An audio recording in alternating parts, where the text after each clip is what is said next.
Hi guys, Geechu64 here, and today we will continue the countdown of the top 50 films of the decade. If you have not checked out my first video with 50 through 21, please check that one out. A lot of good movies there. But let's get into the final 20. I hope you guys are ready for the truth. Oh, geek. True. 64. Geek. Truth. Geek. True. 64. Oh, shit. Yep, going back to old school with the green screen again. Before we get to the final 20, I want to give some shout outs to some honorable mentions that just missed being on my list. These are all great films that I recommend checking out. These all deserve to be on my list. I just had to narrow it down and draw a line somewhere. X-Men First Class. Spielberg, which was a great HBO documentary. Spider-Man Homecoming. Gone Girl, great David Fincher film. Creed. Blade Runner 2049, amazing looking film. Won't You Be My Neighbor? How to Train Your Dragon. Nightcrawler. Batman Ninja Turtles. This transported me back to Saturday mornings. Zootopia. Mission Impossible Ghost Protocol. Mission Impossible Fallout. Sad I couldn't fit either of these into my list. Captain America First Avenger. Wonder Woman. El Camino. Three Identical Strangers. Great documentary. Boyhood. Jurassic World. Ex Machina. Man, this was awesome. Snowpiercer. Black Panther. Girl with the Dragon Tattoo. Birdman. Not going to say the full title. And maybe most controversial of all, Star Wars Force Awakens. Had fun in the theater, and I can't deny that. So as you can see, there were tons of movies that I loved that didn't make the list, and even more that I didn't mention that probably deserved to be. But like I said, I had to draw the line somewhere, and with the honorable mentions out of the way, let's go ahead and move into the final 20. Number 20, Baby Driver. This movie had the best car chase scene of the decade. That alone would give it a spot on my list, but it is the cool main character who listens to music while driving the getaway car that elevated into this spot. What a great character. You also had Jamie Foxx, Kevin Spacey, and John Hamm in supporting roles. They're great. They create a real sense of danger to a plot that tightropes humor, romance, and comedy, and mostly action. Most importantly, action. If you couldn't tell by most of the movies on this list so far, I love movies that give me multiple genres and do so without compromising the story, characters, or the vision of the film. Baby Driver was directed by Edgar Wright, perhaps best known for his work with Nick Frost and Simon Pegg and Shaun of the Dead, Hot Fuzz, and The World's End. All good movies, but I really love what he did here with Baby Driver. He really made the music its own character in the film, which worked to great effect. Also cool was that this was shot in Atlanta, which I've spent a lot of time in, so it was cool seeing action scenes in locations that I've actually been. Number 19. The Nice Guys. Another severely underrated movie. The Nice Guys really came out of nowhere. I didn't even remember hearing about it when it was in theaters, which is obviously rare for someone who follows movies as closely as I do. I don't know how I missed this one. It might have been poor marketing. I don't really know. It seems like a lot of people missed it. Either way, all I know is that when I did finally see this movie, I was blown away by its comedy and setting. Taking place in 1977, you feel that time period throughout the movie. Both Russell Crowe and Ryan Gosling are excellent here and have amazingly good chemistry as partners trying to solve a murder. It all unravels and leads them down a rabbit hole. It also brings us some fun action. A young Angourie Rice in this movie was a breakout child actor, easily delivering the best young actor performance of 2016 in my opinion. This is Shane Black's best movie. Hands down, in my opinion. And honestly, The Nice Guys is a great companion piece to my next movie, which released this year. You may know what it is. Number 18, Once Upon a Time in Hollywood. One of Tarantino's best, in my opinion, but then again, I'm a sucker for a good period movie. I had a lot of fun watching this in the theaters. This is probably the best of 2019, in my opinion. Watching this transported me back in time. Leonardo DiCaprio is once again amazing as Rick Dalton, an actor who is past his prime and just trying to recapture some of his glory days. And Brad Pitt as his stuntman who tends to pick fights with people on set. This has to be Brad Pitt's most badass role. I mean, think about it. I think it is. I really do. This movie was sold as being about the Charles Manson murders and Margot Robbie as Sharon Tate. But the movie is really about DiCaprio and Pitt's characters, and the movie's all the better for it. Now, I won't spoil the end in case you have not seen this movie, but the last 20 minutes are off the wall. One of the best scenes of the decade, if you ask me.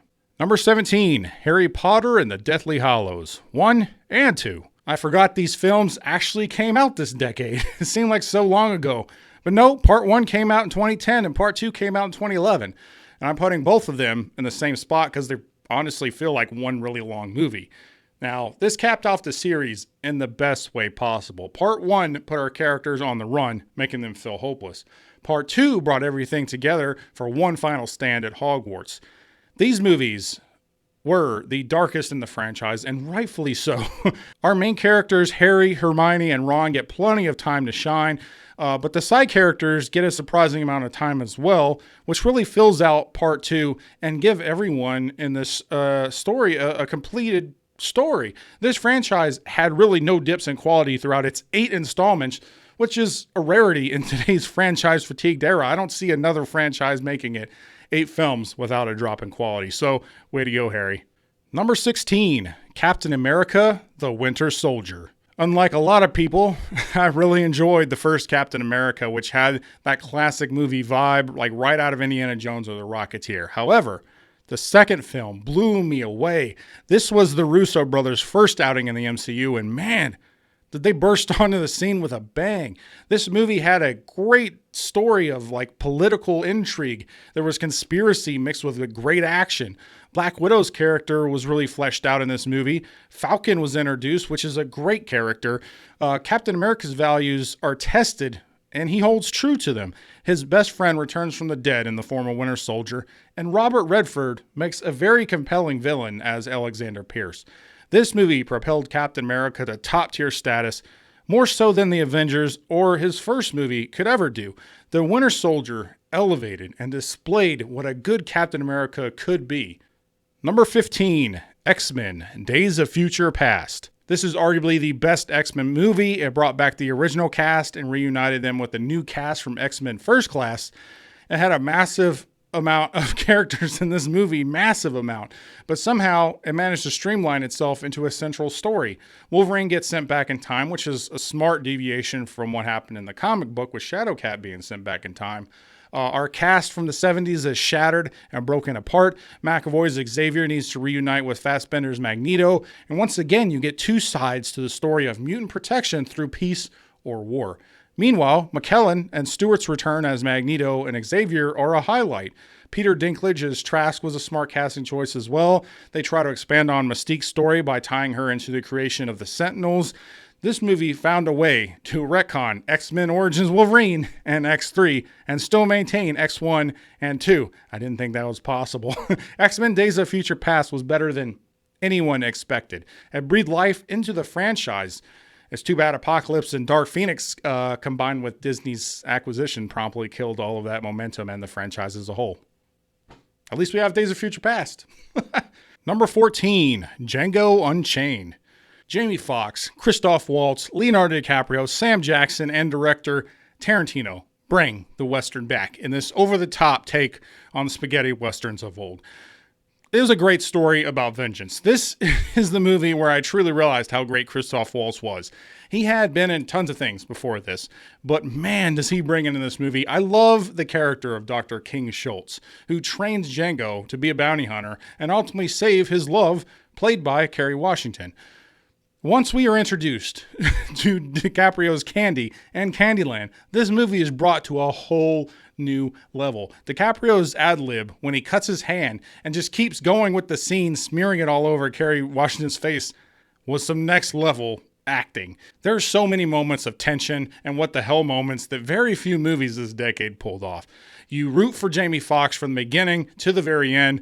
Django Unchained made westerns cool again, and it reminded people of how good Tarantino was in case they forgot. Django is his best movie, in my opinion, in no small part due to amazing performances.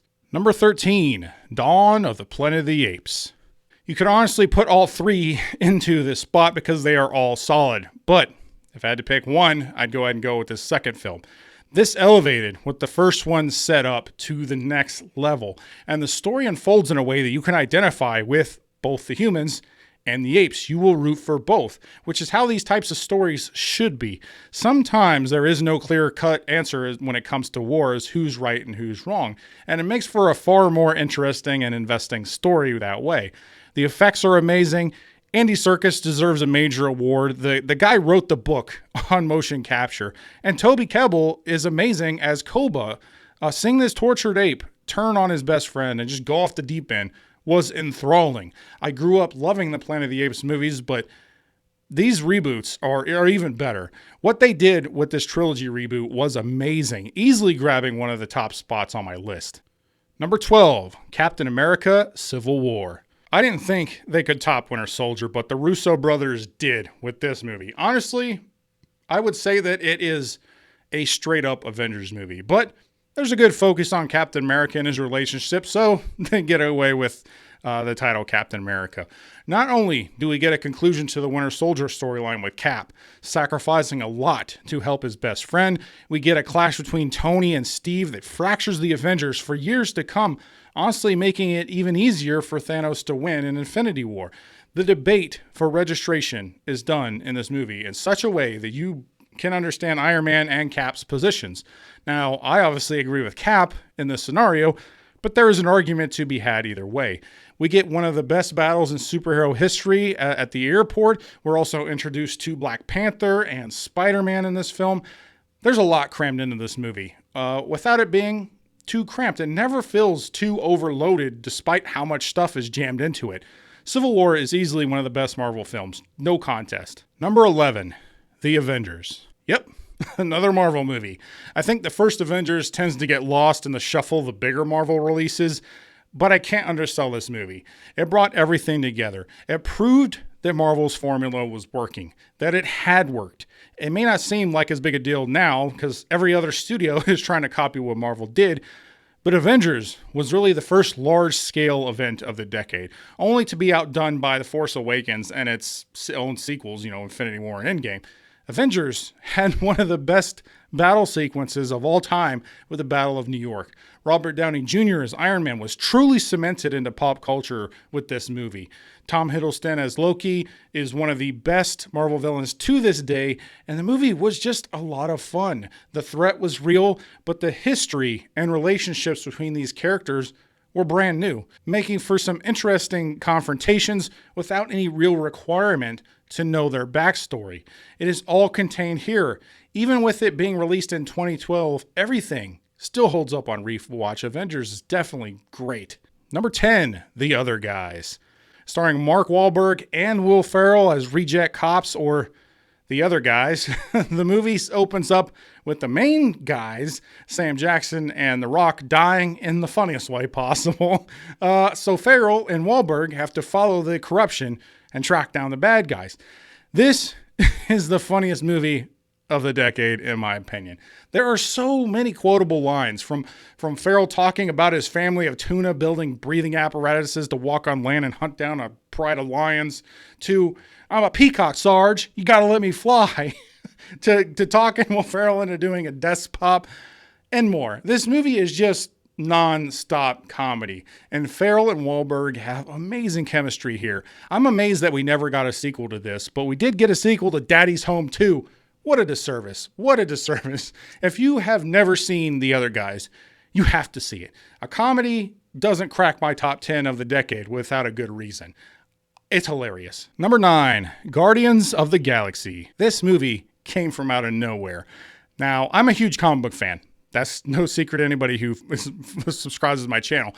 But I was only aware of these guys in passing. So I can imagine how the average moviegoer felt going into the movie with a talking tree and a raccoon. The feeling I had watching this movie was the same feeling I had watching Star Wars for the first time. It was just a lot of sci-fi fun with cool characters, witty dialogue, and a straightforward story. These guys weren't your standard heroes. They were just a bunch of people thrown together with similar goals, and then they're forced to achieve those goals. Chris Pratt was the breakout actor here. His Star-Lord was like Indiana Jones meets Han Solo if they were pumped full of even more ego. Zoe Saldana was great as Gamora. Batista was even good as Drax, which was amazing as a wrestler. Groot and Rocket were just on a whole nother level. Great characters. These characters were fun. The movie looked sharp. There was great effects. The only real downside to this was Ronan, because he was just an average throwaway villain, but takes very little away from how great Guardians of the Galaxy really is. Number 8, Wolf of Wall Street. Martin Scorsese brought us this instant classic. Once again, Leonardo DiCaprio shows us why he's arguably the best actor in the business. This movie is long, but there's never a dull moment. Something is always happening, and this story is so crazy that the second time I watched it, I just looked up things to see what was true and what was made up for the movie. Come to find out, the majority of this movie is fairly accurate to what happened, which is crazy to me. These people are such greedy, selfish degenerates that it's hard to believe. They pop pills and treat people like crap. Anything for an extra buck. You don't identify with them in the slightest. You don't feel for them in the slightest. But they are just extremely entertaining to watch. The comedy is spot on, not over the top. Jonah Hill's over the top character provides a lot of the comedy in the movie. But the scene that always sticks in my mind when I think of this movie is DiCaprio on drugs, slinking out of his car and driving home. Number 7, Logan. Hugh Jackman's final outing as Wolverine just so happens to be his best. Set in a dystopian future where society has moved on from mutants, with no new mutants being born, the X-Men have vanished mysteriously. The only two left are a senile Xavier and a slowly dying Logan. Now, this story is loosely based on the Old Man Logan comic run. So if you like this movie, I highly recommend you get the Old Man Logan miniseries. It's a way different, but an awesome read. Now, the feel of this movie, Logan, is just misery. Very little hope. And we get the most visceral Wolverine fighting ever on the big screen. They utilize the R rating to really build a realistic, gritty, just dirty atmosphere. Newcomer Daphne Keane as X-23 is great. Patrick Stewart delivers his best performance in years as Charles Xavier. Now, the clone Wolverine was a bit much, but it did deliver one of the saddest scenes of the year, so it's worth it. There's just so much to love about Logan. I love it. Number 6, Deadpool. Remember I said that I love movies that deliver on more than one genre? Well, Deadpool delivers on everything. Ryan Reynolds cemented a comeback with his role as Deadpool, an off-the-wall rated R comedy action romance. I was drunk when I watched this the first time, and I was cracking up. Now, I actually went back to the theater the next day and watched it again because I wanted to see if it was just funny because I was drinking. Oh, no, it was even funnier when I was sober somehow. I didn't think that was possible. This movie is 100% in line with the character. It made all the right moves. I've rewatched it about 10 times and it hasn't gotten old. Deadpool's awesome. Number 5, Toy Story 3. I grew up with Toy Story 1 and 2, and Toy Story 3 came out before the sequel reboot fatigue, so I was excited to see this. I had high expectations, and Toy Story 3 not only met them, it exceeded them. It moved the story forward while maintaining the themes that it had always had. It challenged these characters in new ways. It was funny. It had heart. It had danger. It was easily the best animated movie of the decade. Now, Toy Story 4 was a bit of a misstep this year, in my opinion. Not the least reason because Toy Story 3 wrapped up the story in a beautiful way. Toy Story 3 had grown men crying in the theater, a feat that few movies will ever achieve. Number 4, The Social Network. You have part of my attention. You have the minimum amount. What a great line. The Social Network is directed by David Fincher, who had a solid decade, also giving us Gone Girl and Girl with the Dragon Tattoo, which I mentioned in my honorable mention because they're great movies. But The Social Network is by far the one that I've seen the most. It is the most enjoyable. Watching this socially awkward guy build a social network is so ironic.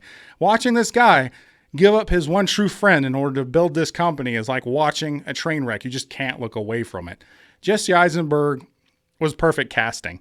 Justin Timberlake was amazing here. I honestly had no idea that he could act at this level. The Social Network is easily among the best films of the decade.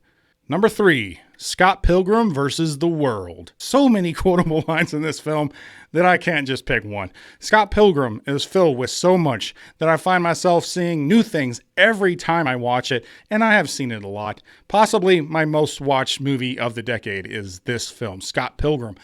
Like Baby Driver, this was brought to life by Edgar Wright. It is fun, it is colorful, it has a very unique style to it. Great comedy. I love that the thugs turn into coins when he takes them out.